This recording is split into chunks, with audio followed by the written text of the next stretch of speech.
In this video, we're going to learn how to fix login error in Sling TV. First, if you're having any kinds of problem with the application or with the website, make sure that the device is connected to a secure network.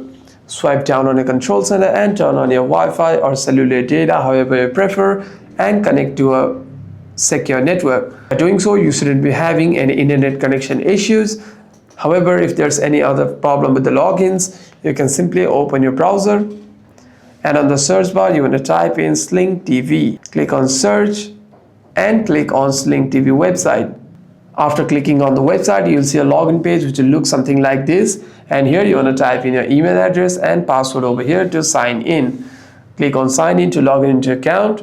And this is how you log in into your account on browser. However, if there's any issues in the application, you can simply uninstall the app and install it again.